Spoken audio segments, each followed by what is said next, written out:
Tuhannya langit dan bumi terkutuk? Tidak. Siapa Tuhan yang terkutuk? Tuhannya umat Islam? Tidak. Tuhannya Kristen? Yes.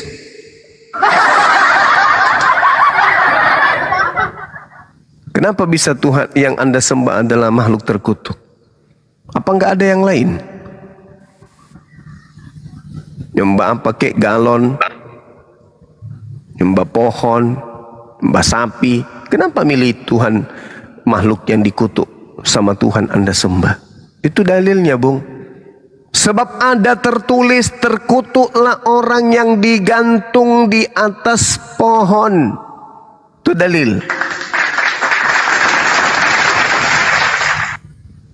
Siapa yang digantung di atas pohon? Ya Tuhan Heri.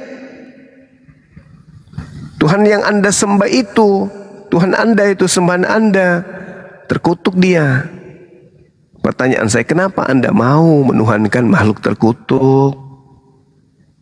Karena bisikan, karena ajakan, karena seruan iblis. Pertanyaan saya, adakah Yesus pernah melakukan dosa? Tidak pernah. Apakah Yesus manusia suci? Suci. Apakah Yesus pantas dikutuk? Tidak. Kenapa Yesus tidak pantas dikutuk? Karena Yesus hamba Allah, anak Allah katanya, anak Tuhan. Dia hamba yang suci katanya. Kenapa Yesus tidak pantas dikutuk? Karena dia tidak punya dosa, dia tidak punya kesalahan di hadapan Tuhannya. Dia bukan pengkhianat, dia bukan pemakan suap, dia tidak fasik, dia orang jujur, dia orang benar. Bang Suma, ya, siapakah yang menerima suap antara Yesus dan Yudas? Yudas. Siapakah yang dikutuk antara Yudas dan Yesus? Yudas. Siapakah yang pantas kemudian dihukum oleh Tuhan karena makan suap? Yudas.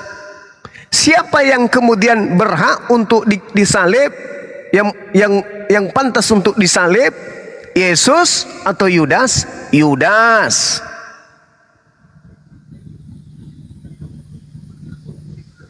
Berarti siapa yang Kristen sembah?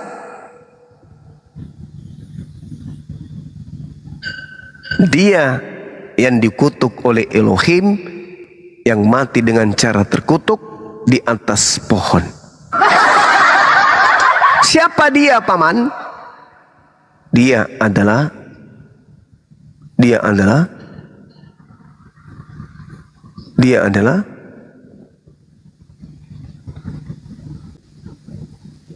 orang yang diserupakan dengan Yesus. Tuh, begitu Bang Heri. Silakan.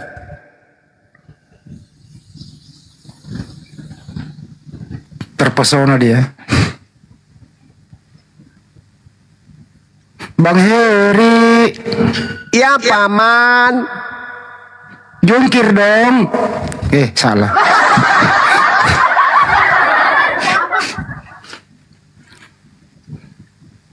Jadi Heri ini orang yang hidup di zaman modern, tapi menyembah kepada orang yang mati terkutuk di pohon.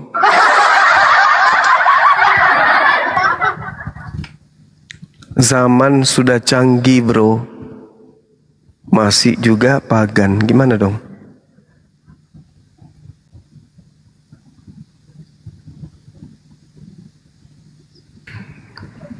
Bang Heri, silakan dibuka mic ya.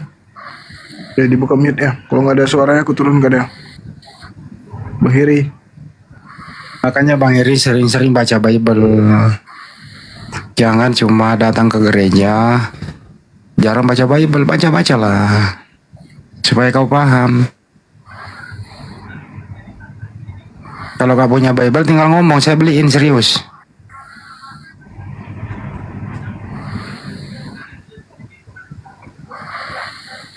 Ayo Kang, berangkat Kang. Oke, kita sabar. User, selamat malam, silakan dibuka mute-nya. User 45.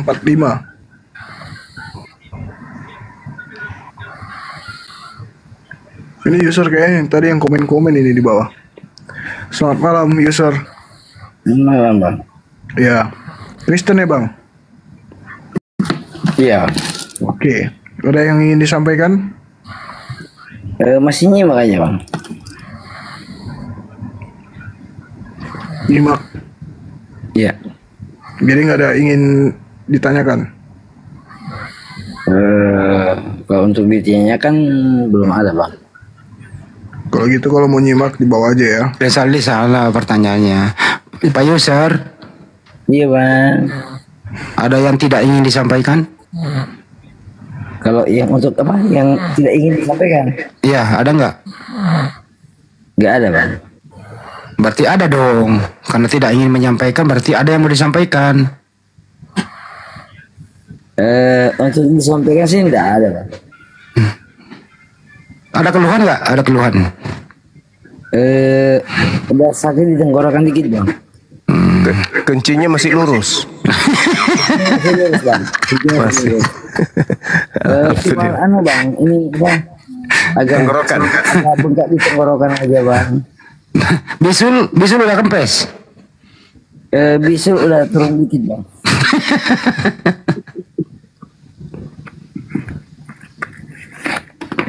Hanya naik di komal aja supaya mungkin penyakitnya bisa turun dikit bang. Iya, Trombosit, iya, iya. trombosit gimana trombosit? Trombosit naik turun bang. Naik turun. Kayaknya Tapi ini kencing lancar ya, kencing lancar. Gejala anu bang, ini gejala-gejala murtad kayaknya bang. Iya, kencing lancar bang.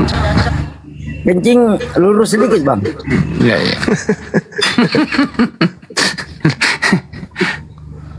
Tanda-tanda mualaf ini kayaknya. Iya, iya.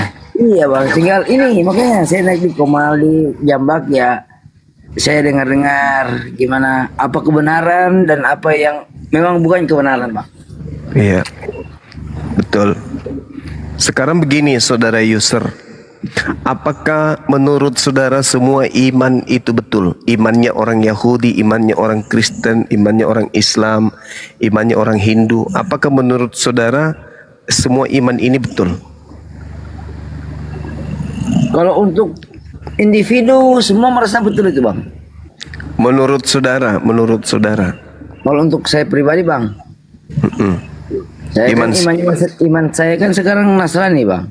Berarti iman yang paling benar adalah? Ya, iman saya bang. Nah, dari mana Anda bisa tahu? Tolak ukurnya karena akal atau hanya percaya saja?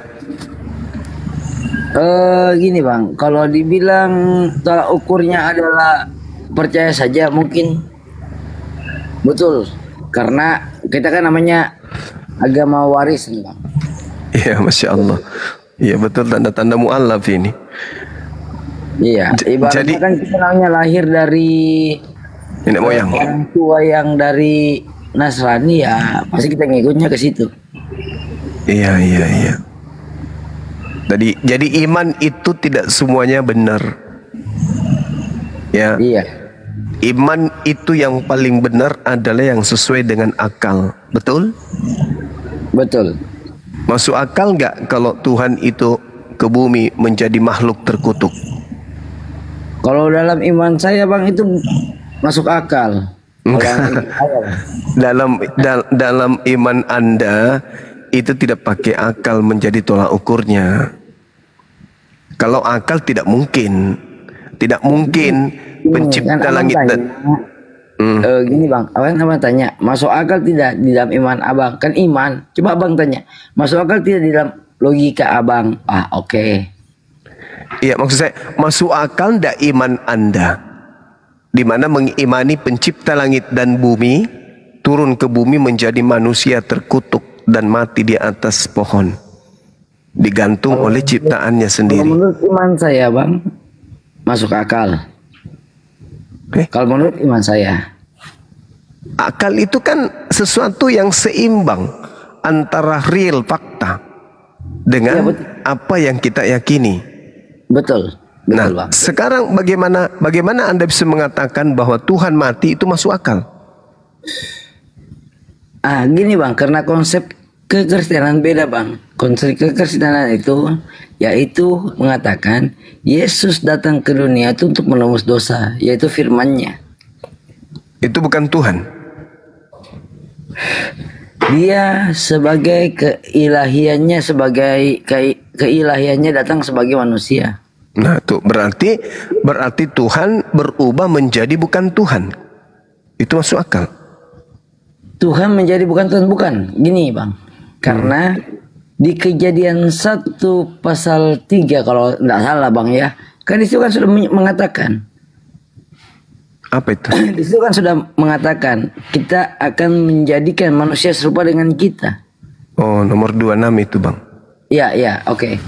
Nah di situ kan sudah mengatakan, jadi iman Kristen kami kan sudah percaya bahwa memang kita manusia itu diciptakan serupa dengan gambaran Allah itu sendiri. Nah, setelah Tuhan mengatakan itu, siapa yang diciptakan kemudian? Yesus atau Adam? Adam. Adam. Berarti Adam lah yang Tuhan, bukan Yesus. Bukan. Karena gini Pak. Kenapa larinya ke Yesus? Adam kan diciptakan. Terus Yesus tidak? Yesus tidak. Loh kok bisa? Gini bang. Karena gini, saya bukakan dulu di Alkitab ya bang.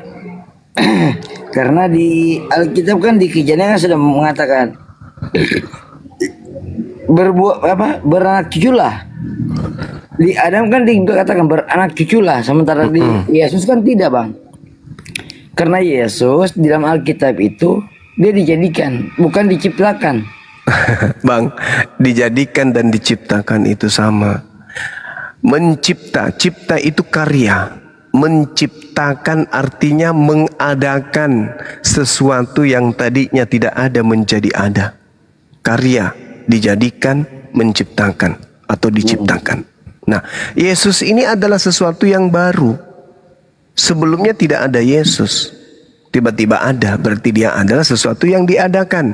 Nah, ciptaan Tuhan itu ada yang dilahirkan, ada yang ada dengan kuasa Tuhan itu sendiri, ada karena keturunan melalui manusia, ada yang manusia awal, ada manusia yang dihasilkan dari manusia awal.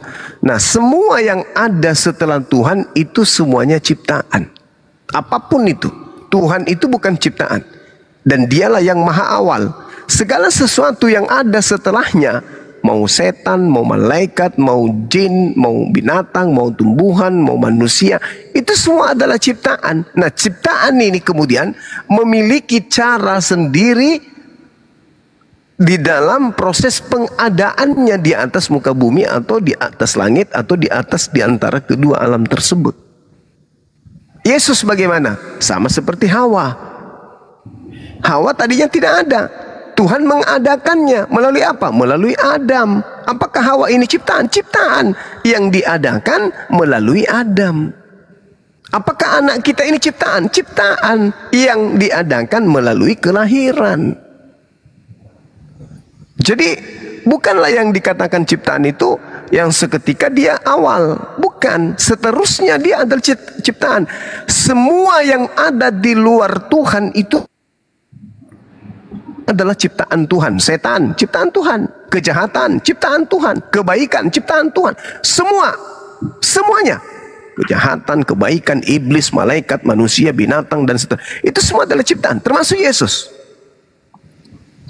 Nah, yang membuat Yesus menjadi Tuhan adalah dogma, doktrin, aliran kepercayaan yang membuatnya menjadi Tuhan. Makanya Yesus bukan Tuhan bagi orang Yahudi, tapi Yesus Tuhan bagi orang Romawi. Kenapa orang Romawi menjadikan Yesus itu Tuhan? Kenapa? Karena sebelum Yesus mereka memang sudah punya konsep dewa-dewa mereka bisa nusul menjadi manusia. Sehingga dengan mudahnya Yesus yang adalah manusia, ya seenak mereka, tidak ada yang melarang. Mau menjadikan dia Tuhan silakan. Mau menjadikan Paulus juga Tuhan silakan. Mau menjadikan Pak Bom juga Tuhan silakan. Tak ada yang melarang. Kalau mereka sudah sepakat melalui konsili-konsili, apa yang mau larang? Siapa yang punya kekuatan yang bisa menghentikan itu? Tak ada. Toh mereka yang punya kekuasaan. Jadi begini bang, Orang ya, itu Ya, kalau silakan. itu abang bicara gitu kayak abang bilang seperti begitu. Sekarang saya mau tanya, di mana ada nabi-nabi ibaratnya dinubuatkan sebelum kelahirannya? Di mana ada nabi-nabi dinubuatkan sebelum kelahirannya. Bung, Ya. yang disebut lahir itu tidak disifati oleh pencipta kita. Yang mensifati lahir itu yang kukatakan tadi, ciptaan. Tuhan tidak mungkin dilahirkan. Siapa yang bisa melahirkan Tuhan? Kalau ada sesuatu yang dilahirkan oleh Tuhan, berarti Tuhan ini punya generasi selanjutnya gitu. Itu makhluk, itu tidak disifati Tuhan. Yang dikatakan Tuhan itu tunggal, absolut. Tidak beranak, tidak diperanakan, tidak bersisilah, itu Tuhan. Oh, oke. Berarti kalau begitu bang, gini bang, dalam surat Maryam yang mengatakan bahwa Siti Maryam mengandung itu pun dari Roh Allah. Terus Iya. gimana itu konsepnya? Iya, memang kita ini semua adalah dari roh Allah. Roh Anda itu dari mana? Kalau saya rohnya saya itu kan dari perwujudan dari sesama manusia. Iya, roh Anda itu dari mana? Intinya saya tahunya kalau untuk gen saya bang, saya tahunya itu saya lahir daripada penyatuan Ibu. dari Ibu sama ayah. ya. Nah, rohnya dari mana? Kalau masalah roh ya saya kurang tahu bang. Nah, itulah roh dari Allah. Coba ya, Anda punya istri, Anda menggauli istri Anda. Terjadi kemudian pembuahan, janin. Kalau tidak dikasih roh dari Allah, maka yang keluar dari rahim istri Anda adalah mayat, bayi yang mati. Jadi di setiap perempuan yang mengandung pasti ada malaikat yang datang menyampaikan kau akan mengandung, kau akan mengandung. Tidak, itu hanya terjadi pada Maryam karena Maryam tidak ada suami. Andai saja Maryam ada suami sama seperti Elizabeth dan Zakaria. Iya kan? Zakaria mandul, istrinya mandul. Zakaria sudah tua. Tetapi kemudian istrinya tidak bisa memiliki anak. Tapi karena Tuhan datang, Tuhan yang mau, maka Elizabeth pun mengandung. Padahal dia sudah tua renta, dia sudah mandul. Kenapa bisa kemudian dia mengandung? Ya karena Tuhan yang menghendaki. Iya, memang begitu. Nah, sekarang Maria mengandung. Kejadian dengan Nabi Abraham kan begitu juga. Iya, Maria mengandung karena kehendak siapa? Tuhan. Nah, Tuhan. Boleh tidak Tuhan itu berkuasa membuat manusia hamil tanpa suami? Boleh nggak? Boleh. Boleh. Itulah yang terjadi. Maka dikatakan Yesus itu berasal dari firman kalimah. Apa itu kalimah? Instruksi, keinginan, ide, gagasan Tuhan. Maria, saya mau tanya gimana? Bang. Yang keluar dari mulut Abang Suma itu suara Abang atau tidak? Suara saya, tapi itu bukan saya. Yang keluar dari tubuh Abang, dari Abang tidak? Iya, dari saya, tapi itu bukan saya. Kenapa bisa Abang bilang begitu? Ya jelas dong. Yang keluar dari hidung saya itu bersumber dari saya, tapi bukan saya. Kita ngomong gini Bang. Saya berhubungan dengan istri saya. Saya mengeluarkan cairan untuk ibaratnya ini minta maaf Bang ya, menjadikan anak. Ya. Apakah itu Anda? Dari saya? Itu dari Anda, tapi itu bukan Anda. Kenapa bisa begitu Bang? Ya, karena itu pribadi baru. Dia pribadi baru yang berasal dari Anda. Anak saya itu bukan anak saya sebenarnya kalau Abang bilang begitu. Itu anak Anda, tapi itu bukan Anda. Loh. Gimana loh Bang? Gimana? Apakah anak Anda adalah Anda? Ya, anak Anda adalah Anda. Ya memang bukan. Bukan. Lalu apakah anak Anda itu adalah anak Bapak? Ya, anak saya. Iya memang anak saya, tapi itu bukan saya. Nah, terus? Ya terus dari kemana Bang? Maksudnya gini Bang. Kami kan di Kristen mengatakan Yesus itu anak Allah. Betul. Kami tidak mengatakan Yesus itu adalah Allah. Enggak. Nah, berarti Yesus bukan Allah. Dia cuman anak Allah. Ya, terus? Nah, berarti dia bukan Allah. Nah, tapi kan ibaratnya abang ini kan terputar-putar di mana? Saya nggak ngerti juga. Lah, Anda yang muter, saudara. Anda yang terjebak oleh ungkapan saudara. Bukan saya. Anda menuhankan anak dewa, anak Theos, anak Tuhan katanya. Karena Anda menganggap kemudian bahwa yang anak ini adalah dia Bapa itu sendiri.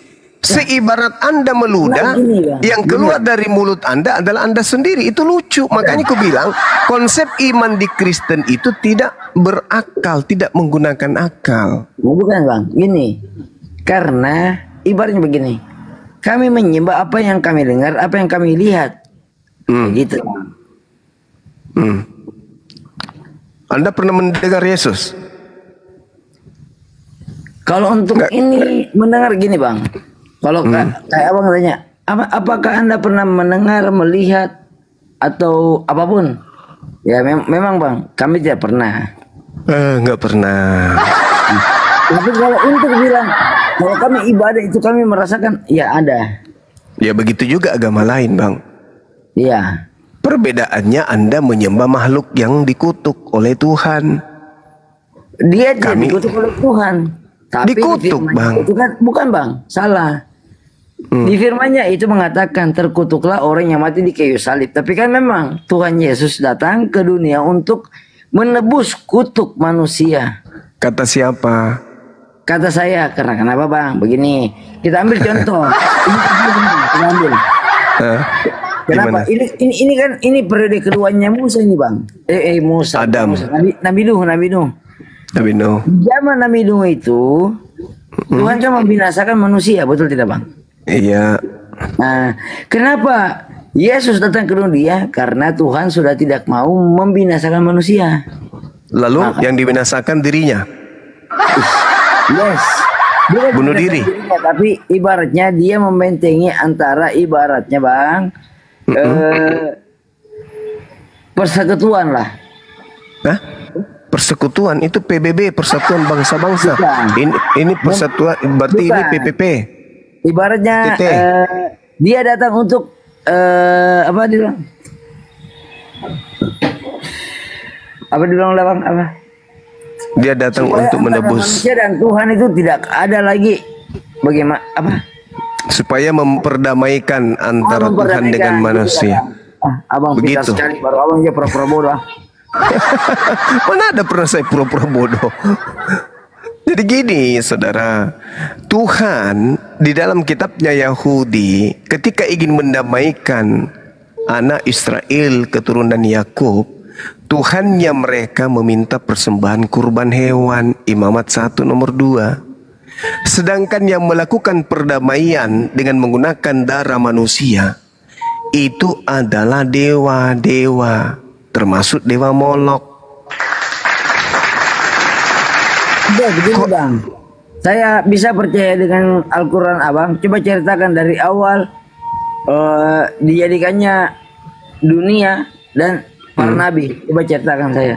Tapi ceritakan saya secara krusial seperti di Alkitab. Seperti apa di Alkitab? Di Alkitab maksudnya yang mengatakan terjadinya bumi, terjadinya dunia, terjadi alam semesta dan semua kisah para nabi. Maksudnya? Menurut Al-Quran. Menurut Al-Quran? Ya, ceritakan saya menurut Al-Quran. Oh, penciptaan menurut Al-Quran dan sains gitu. Ya, mulai dari penciptaan sampai dengan kisah para nabi sampai selesai. Mantap ya. Kau mau kuliah itu 10 tahun berarti? Tidak, saya dengar. Pokoknya intinya abang percepat saja. Ibaratnya, oh iya, ini di nabi ini. Mantap ya. Bang Handi ini punya jurusan ini Al-Quran surat An-Nasyat ini. Bang Handi itu bisa jelaskan. Di Jambi Bang Handi, penghujat itu. Mana ada? Tidak ada, kalau Bang Handi itu tidak menghujat dia. Oh tidak menghujat, oh ya. Iya. Yang menghujat itu Pak Bom, iya. Memblokir. Bukan juga. Bukan cuma masa memblokir. Masa memblokir Bang Handi? Enggak lah. Abang Juma aja yang cerita lah. Ibaratnya begini bang. Saya cuma mau dengar abang cerita Jelasin. dari Sini saya jelaskan. awal Ya penciptaan. tuh. Nah, dia Ini, jurusannya kalau ini beliau. Jadi gini bro. Jadi biasanya memang itu dimulai dari gejala-gejala panuan, terus habis biasanya kalau panu susah sembuh itu mencret, sakit Bang, perut. bang, Kalau Bang itu Hadi, berkepanjangan, biasanya timbul ada bisul di jidat gitu loh. Nah itu sih. Saya cuma tanya bang. Coba jelaskan saya di Al-Quran mulai dari penciptaan sampai para nabi. Maksudnya? Kalau Di Al-Quran ceritakan saya secara lengkap dan jelas. Wah, Tidak perlu artinya. lah, ibaratnya lengkap lah. Secara terstruktur saja. Oh iya, dan nabi-nabi ini ya sampai ke Nabi Muhammad. bagaimana Bang Handi? Mau dijelaskan? Buang waktu. Enggak, biar saya jelaskan apa-apa. Oh, iya. Jadi kalau di kami umat Islam itu Bang, ya tidak seperti di dalam Bible. Kenapa tidak seperti dalam Bible? Karena Bible itu dituliskan dari hasil penyelidikan orang per orang. Sementara Al-Quran itu tidak dihasilkan dari hasil penyelidikan kemudian. Nah, di Al-Quran dijelaskan tentang proses penciptaan itu adanya di surah apa tadi Bang Handi? Surah apa? An-Nasiyah. An-Nasiyat ya. Nah, kalau kita lihat 27 sampai 33. nah itu pintar. Masya Allah. Nah, pada tahap pertama kemudian alam semesta pertama kali terbentuk dari ledakan besar yang dalam konsep teori Big Bang itu sudah dijelaskan. Nah, sehingga bukti dari teori ini adalah kalau dalam ilmu sains adanya gelombang mikrokosmik di angkasa dan juga dari meteorit. Nah, ini sudah ditemukan oleh ilmuwan dan itu dijelaskan di dalam Al-Qur'anul Karim seperti yang disampaikan oleh Bang Handi tadi. Antum asyaddu khalqan amis sama banaha. Itu dijelaskan dalam Al-Qur'an. Nah, itu tahap pertama. Jadi adanya awan debu dalam Al-Qur'an disebutkan dukhan yang terbentuk dari ledakan yang mana menurut sains itu terdiri dari hidrogen yang unsurnya kemudian terbentuk ketika dukhan atau debu ini berkondensasi sambil berputar dan memadat. Dan ini hanya bisa dijelaskan oleh sains dan berkaitan dengan Al-Qur'anul Karim. Itu tahap pertama. Kemudian tahap yang kedua kan ada enam tahap, 6 masa dalam penciptaan dan menurut Al-Qur'an. Jadi ada masa pengembangan dan penyempurnaan. Di ayat yang ke-28 di An-Nasiyat ini ketinggian kayaknya ya, Mas. Ya itu nggak ngerti. Bilang aja 6 masa selesai udah. Ya, 6 masa. Gitu, Bang. Oke. Masa keempat kemudian awal mula daratan bumi itu diciptakan, diadakan oleh Allah. Lalu masa kelima Allah kemudian menciptakan memberikan kemudian kehidupan di bumi itu berdasarkan Al-Quran ayat 31 di mana bumi kemudian diadakan sumber kehidupan berupa air yang mula-mula kemudian dibentuk untuk melakukan adanya proses kehidupan di atas muka bumi. Dari sanalah di masa ke-6 lahirlah kemudian terciptalah kemudian manusia. Seperti itu Abang. Nah, proses menjadi nabi itu ya dari turun temurun, keturunannya melahirkan ini, melahirkan itu, bla bla bla dan seterusnya. Seperti Nabi Abraham melahirkan Isa, Yakub dan seterusnya. Seperti itu Bang. Jadi Al-Qur'an dari penjelasannya Abang, asal mula penciptaan. Iya. Nah, sekarang itulah Bang yang saya mau tanya. Dari kopi. Dari mana Ya. Bang? Apa gimana?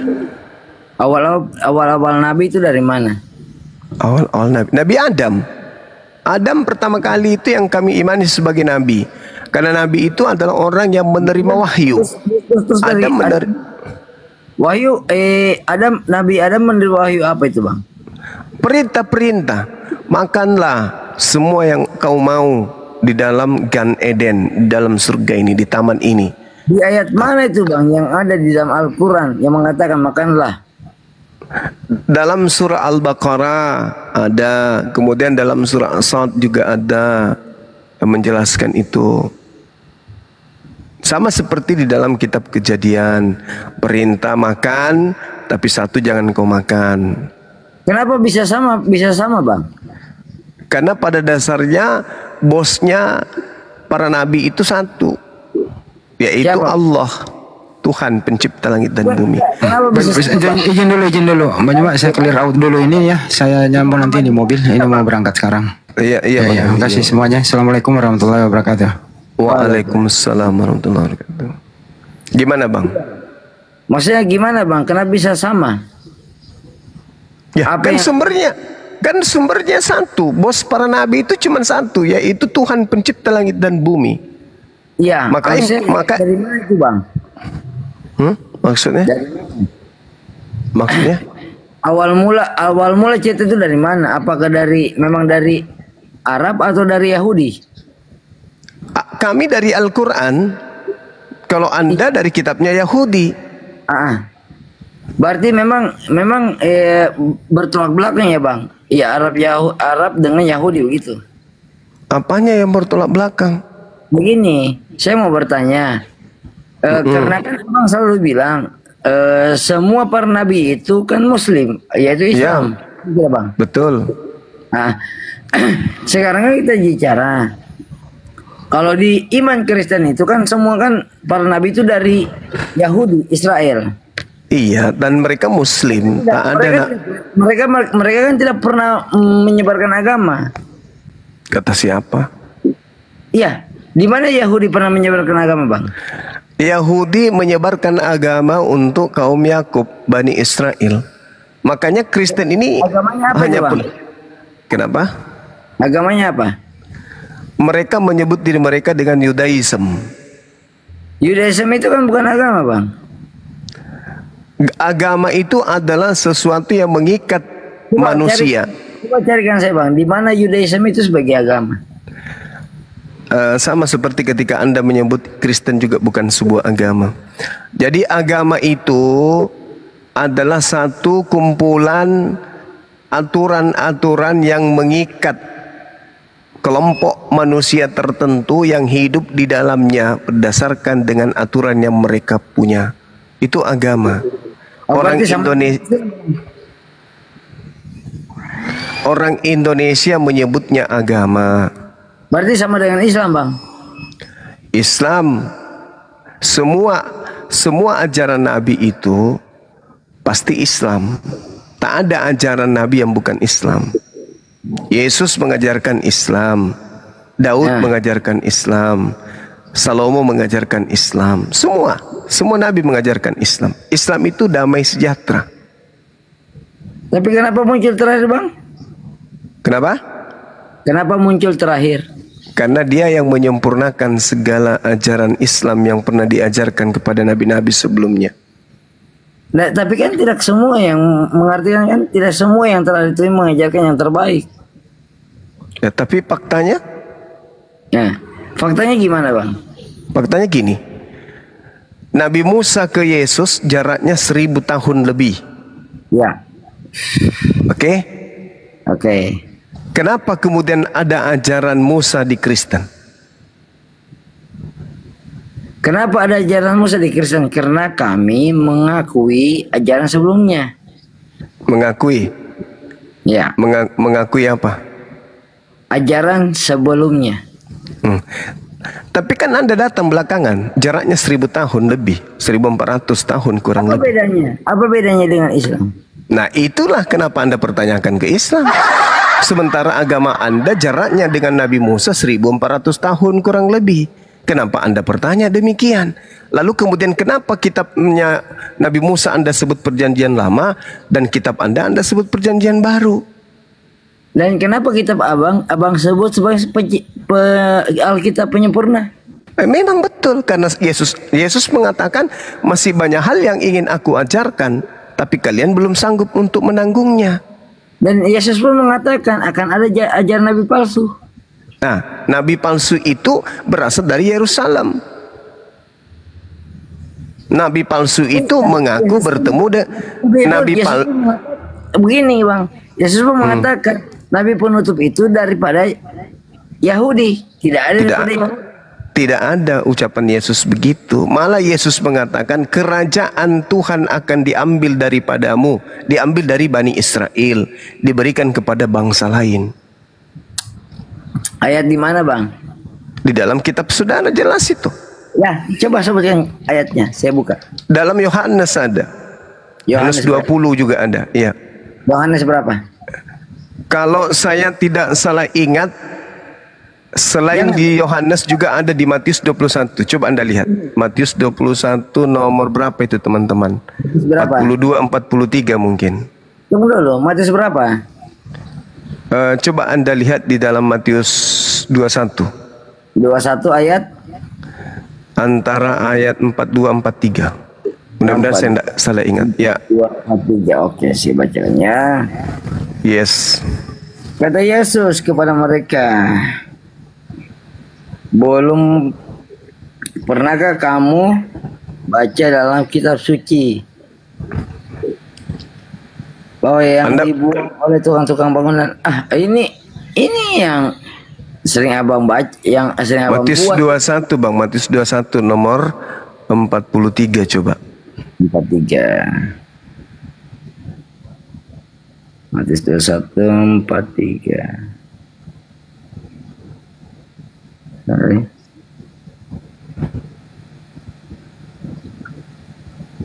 Matius 21 43.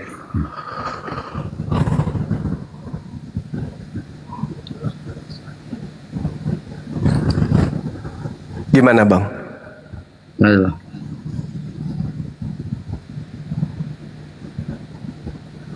Sebab itu aku berkata kepadamu bahwa kerajaan Allah akan diambil daripadamu dan akan diberikan kepada suatu bangsa yang akan menghasilkan buah kerajaan itu.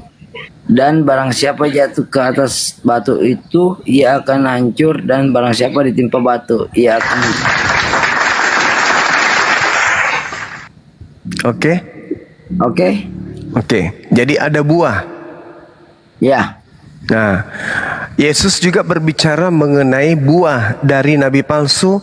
Yesus juga berbicara mengenai buah dari kerajaan Allah. Oke? Nah, Kristen ini di dalam Matius 7 nomor 15 sampai nomor 23 itu adalah buah-buah dari nabi palsu. Sedangkan Islam adalah buah dari kerajaan Allah.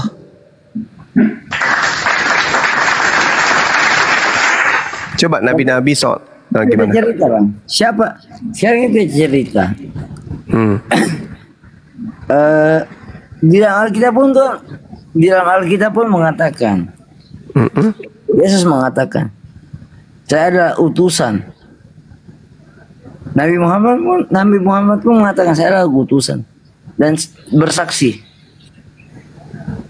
Nah, kira-kira bang, siapa yang bisa menjamin saksi-saksi itu? Yesus Yohanes 5 nomor 36 bersaksi dirinya adalah utusan Allah. Nabi Muhammadar Rasulullah, beliau juga dipersaksikan sebagai utusan Allah. Bedanya, Yesus diutus Allah untuk Bani Israel saja. Matius 15 nomor 24, aku Yesus berkata, sesungguhnya aku diutus hanya kepada domba-domba yang sesat dari umat Israel saja. Oke bang, kalau bicara kayak begitu, oke, tolong bantah di sini. Di Matius 13 ayat 23, nantinya akan ada muncul nabi-nabi yang palsu yang memiliki kuasa, namun tidak memiliki buah. Ibaratnya dia tidak memiliki mujizat. Itu di nomor 23 kan? Iya, nomor 23. Tapi ibaratnya begini bang, dia cuma berkata-kata tapi tidak memiliki mujizat. Sekarang kita bisa bicara bang, di mana ada nabi-nabi ibaratnya yang diutus Tuhan, yang ibaratnya diutus Tuhan tidak memiliki mujizat. Coba di mana bang? Nabi Lut, apa mujizatnya? Nabi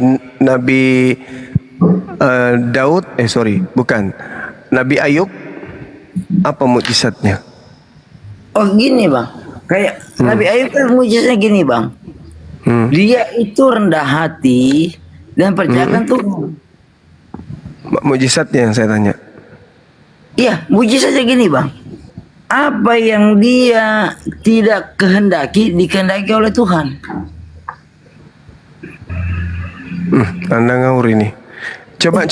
Menurut Yesus, ciri-ciri nabi palsu itu seperti apa? Bukan. Karena Yesus itu adanya di perjanjian baru. Iya, kita berbicara Yesus dulu. Karena Nabi Muhammad SAW datangnya setelah Yesus. Pertanyaan saya, tolong tunjukkan, permintaan saya, tolong tunjukkan di mana tanda-tanda nabi palsu itu Yesus ceritakan di dalam Bible. Dan apa tanda-tandanya? Itu kan sudah banyak bang, kalau tanda-tandanya. Matius 7 coba Anda dalami dulu Matius 7. Tanda-tanda nabi palsu. Di Matius 7. Iya.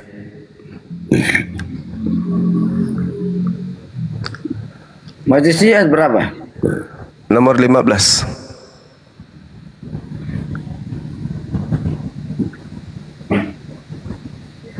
Anda kena di sini, Bang.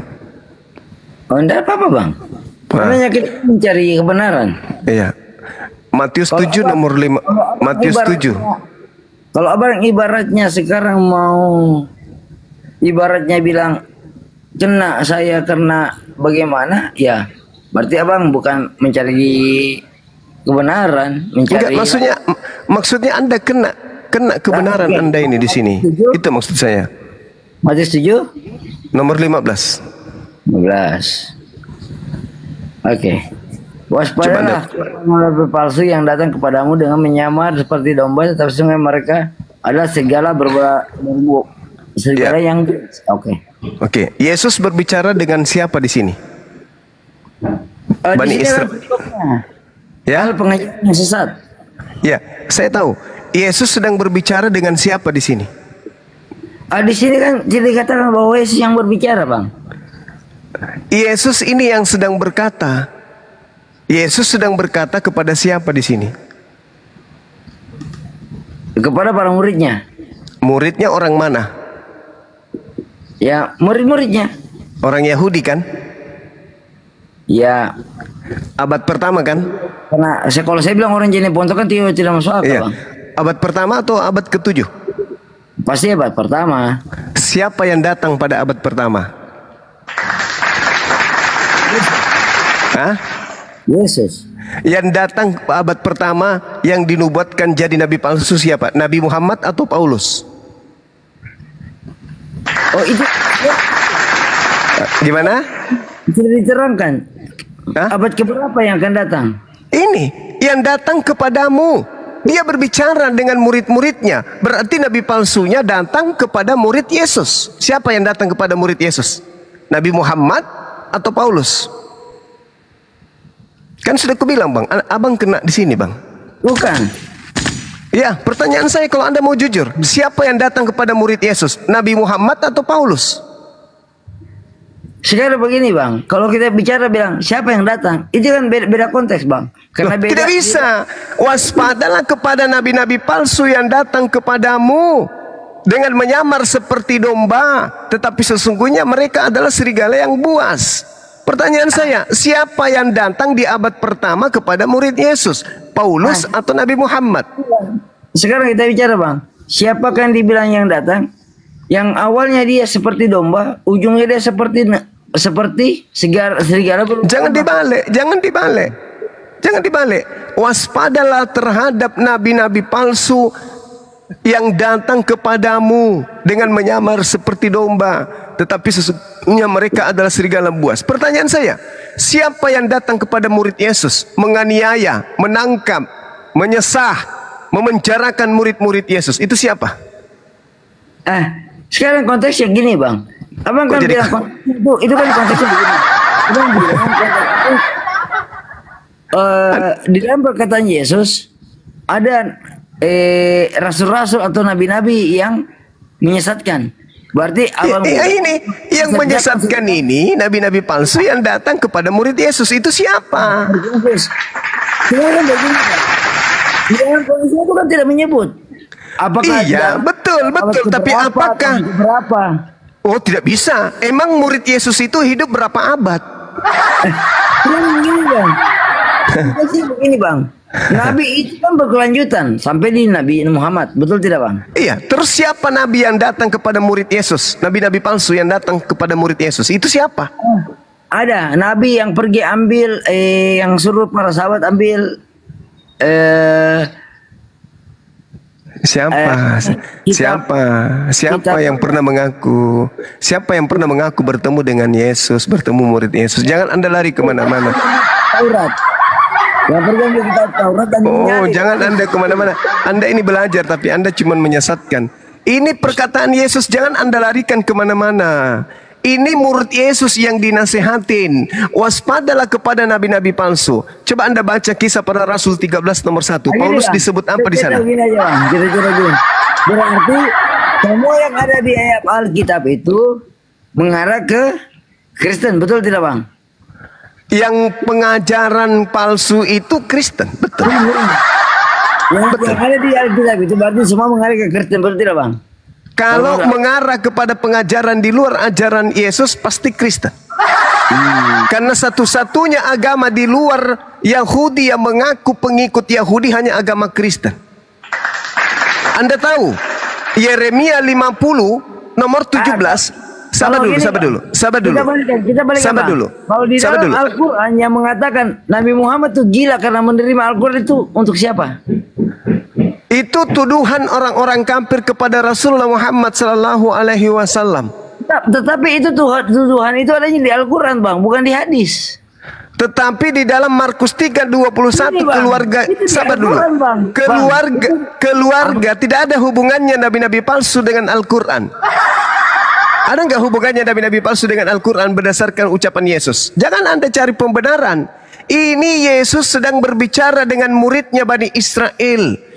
Nabi palsunya datang mengaku sebagai Bani Israel, tetapi sebenarnya dia adalah orang Roma. Serigala itu lambang Roma, domba itu lambang Yahudi. Tidak usah lari kemana-mana. Sekarang tanda-tanda daripada Nabi palsu itu datang kepada murid Yesus dan mengaku sebagai siapa? Sebagai Yahudi. Pertanyaan saya, pernahkah kemudian Nabi Muhammad mengaku domba? Bang, tapi kan di Al-Quran yang mengatakan bang, Nabi Muhammad menerima Al-Quran saja itu benar-benar gila. Gimana tuh bang? Itu tuduhan orang kafir dan tak ada hubungannya dengan Nabi palsu. Gini bang, itu kan di Al-Quran adanya. Kenapa jadi Anda ikut-ikutan gila? Itu tuduhan orang-orang kafir. Itu kan bukan di hadis, tapi itu kan di Al-Quran. Itu tuduhan orang kafir. Oh, berarti Allah Anda kafir. Waduh. Sekarang kita membahas tentang nabi palsu. Gini bang. Itu kan yang mengatakan bahwa yang menerima wahyu dari Tuhan itu adalah benar-benar gila, yaitu Muhammad. Sekarang itu ucapan orang kafir. Tapi kan itu dalam Al-Quran bang. Ya memang itu ucapan orang kafir yang diceritakan kemudian oleh Allah. Sama seperti ucapan iblis di dalam Al-Quran, di dalam Bible yang diucapkan kembali oleh Elohim. Oke bang, saya tahu bang. Jangan larikan kemana-mana dulu. Jangan larikan kemana-mana. Jangan pakai jurus Paulus Anda. Jangan pakai jurus Paulus. Sekarang yang datang kepada murid Yesus ini siapa? Nabi Muhammad atau Paulus? Itu dulu. Yang ngaku-ngaku domba itu siapa? Kan Kristen.